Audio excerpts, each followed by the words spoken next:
Just wanted to share with you guys how to do some basic maintenance on a Nakamichi MB-10 Musicbank CD Changer. Now I've already got the changer part out. There's basically just 4 screws on the sides, and it's got like rails on it, and you just take the 4 screws out to get this CD-ROM drive out.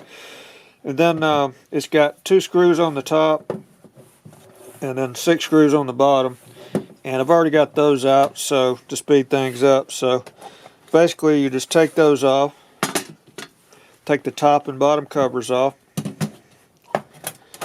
and after you do this front piece will just come right out because it's just held in by little snaps. Okay, next we're going to remove this. This is the pull-in mechanism for the slot loader for the CDs, and it basically uses a gear belt to pull the CDs in. It doesn't use a roller. And to remove this, you've got 4 screws on the top. Then you've got another screw that's kind of hidden. It's right inside this cutout. It's a little black screw right inside this cutout of the circuit board. Now this is a very critical screw to take out, because if you try to take it out with the 4 screws only, you'll damage the gears that pull in the drive. So I'm going to go ahead and do this. And this is a different screw from the other screws that are on here.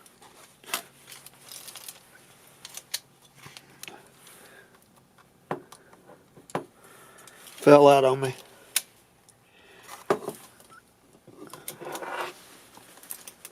Okay, I got it. I thought this was magnetized.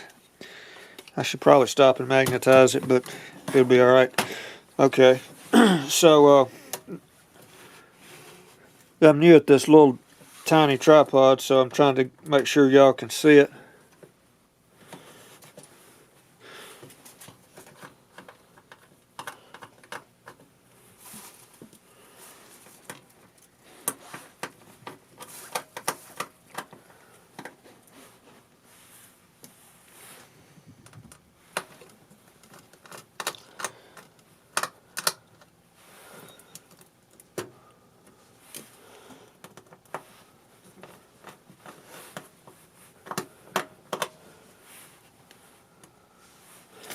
Okay, next, before you try to pull this up, you've also got this ribbon cable, these little flex cables that are connected to this top piece.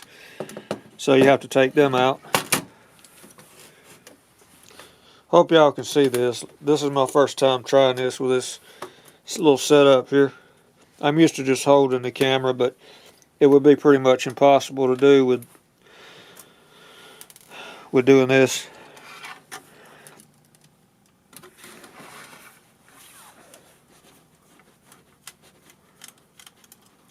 Okay. Let me find that screw right quick. Okay. I'll get it later. It bounced up under the thing right here. Okay, so now it should come up, but you got to be careful pulling it up. It's got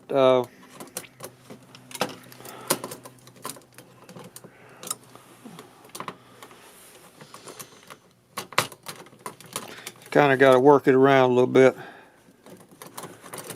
Okay, now here's a critical part right here. You got this thing right here, and so if you just try to, you got to work it over to so this thing will clear it. It's got like a little, it's like a little piece of linkage. See, if I just try to pull it up, I would bend it. So you got to make sure it clears this little edge right here. Okay, so now it's out. Okay, so next we're going to clean this pull-in slide mechanism.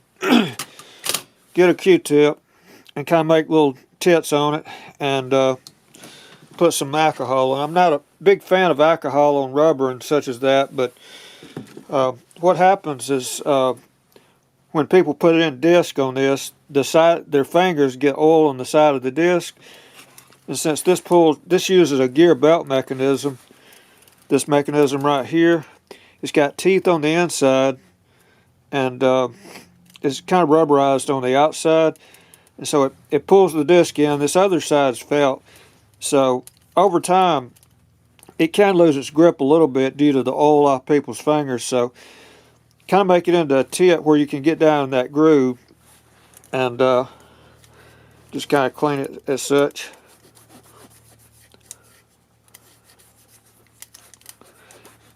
And you want to definitely clean both sides of it. Okay, now the other side, you don't really have to do that. The other side can be accessed a lot easier. And you could just pull the belt around, you know, if you just wanted to rotate the belt and do it all on this side, I suppose. But, you know, just to see, this is what I'm getting off this already. See, well, y'all couldn't even see it. See this dark stuff I'm getting off of it? And, okay. And then you take a drying and dry all the alcohol off that you can get.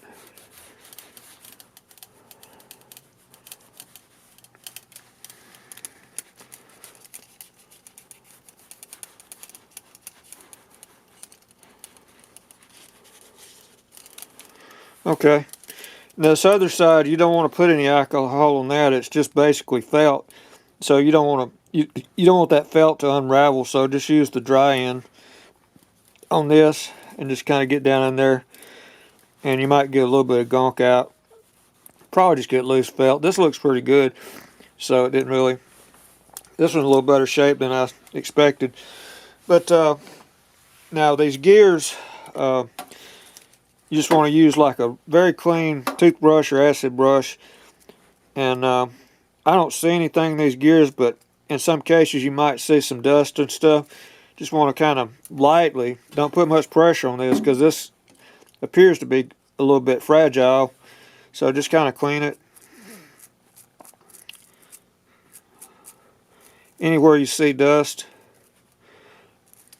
Might even need a magnifier to see the dust, but so that should take care of this. And next we got our laser mechanism.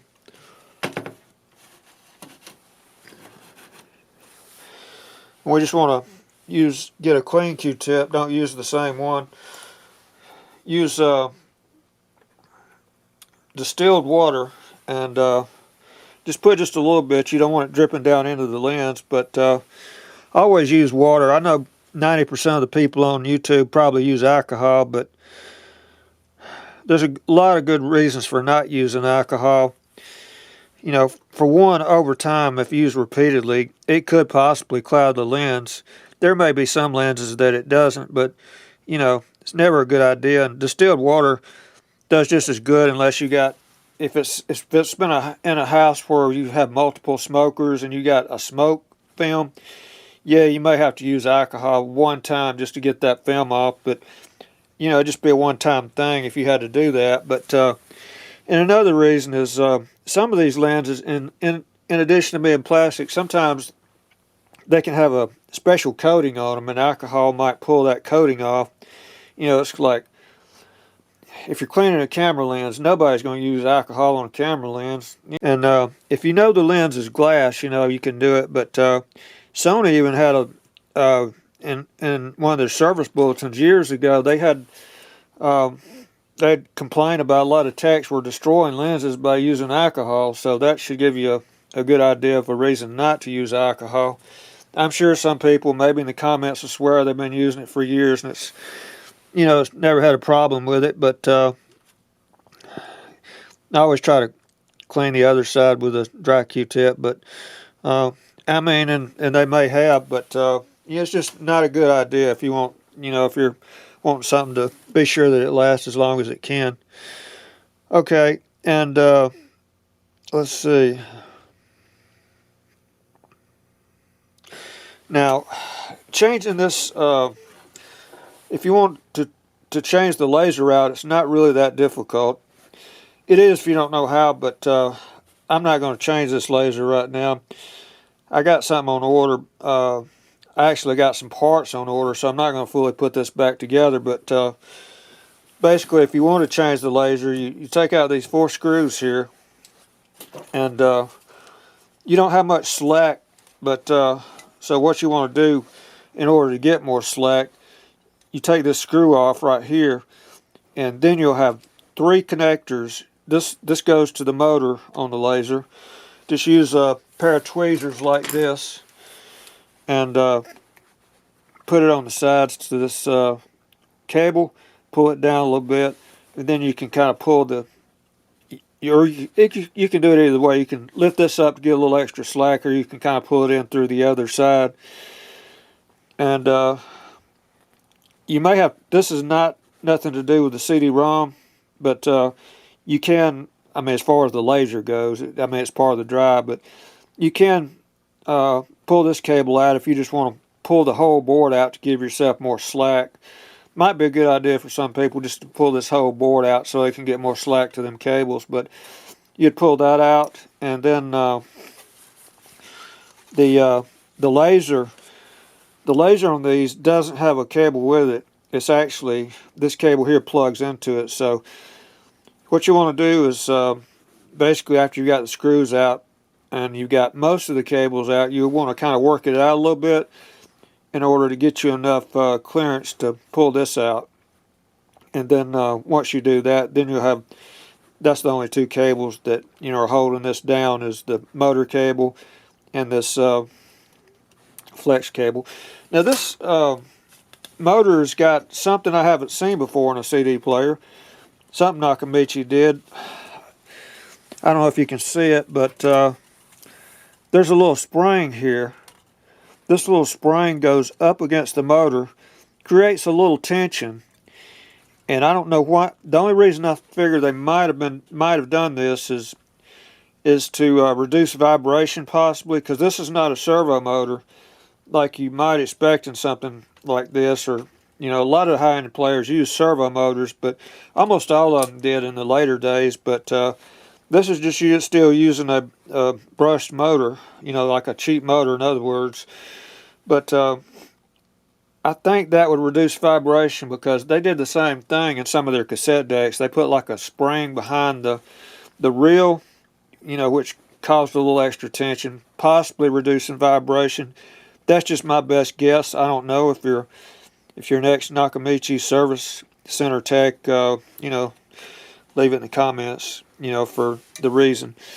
Now, if you do change a laser and you have to, it'd be kind of difficult in this unit because the it's got the I'm trying to find it. Yeah, it's actually on the other. You can see it better on the other side of the board, but this is the adjustments for all the laser things, you know, for your eye pattern and tracking error such as that. And I don't know, it would be, you would need really factory equipment to do this. So I would not mess with these. You know, if you have to change the laser, hopefully your laser will be adjusted well enough for it to work. But if not, you may just have to, you know, move it a bit by bit until you get it. Because the cables in this thing, I don't think is even long enough to. Yeah, actually they're longer than I thought. The cables in this might allow you to put this on its side with the bottom off and run this if you want to try the service manual adjustments. Now I worked on a Macintosh that had this same drive, and the cable was like this long, so there's no way to do it in that one. But on this Nakamichi, on Nakamichi stock MB-10, there is enough cable slack to do this.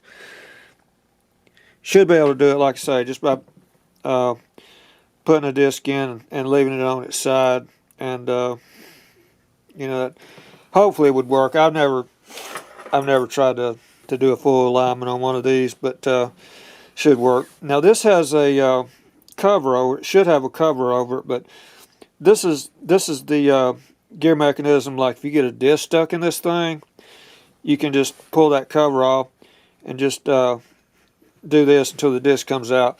But now that will only work if the disc is jammed in this portion of it.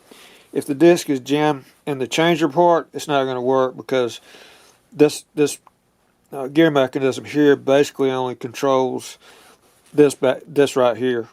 You know, it basically will let the disc come out if it's just kind of, you know, stuck on the disc. The CD, if it's stuck on the CD. So, well, I guess that about covers it. I will add, I'll go ahead and just start like I'm going to put this back together. When you put this back together, be very careful putting this back down because this is very fragile. Just kind of, you could start it over here. Try to get it where y'all can see it. Just get it down in the hole, and then just kind of, it's a bit tedious to do, just kind of got to work it in there.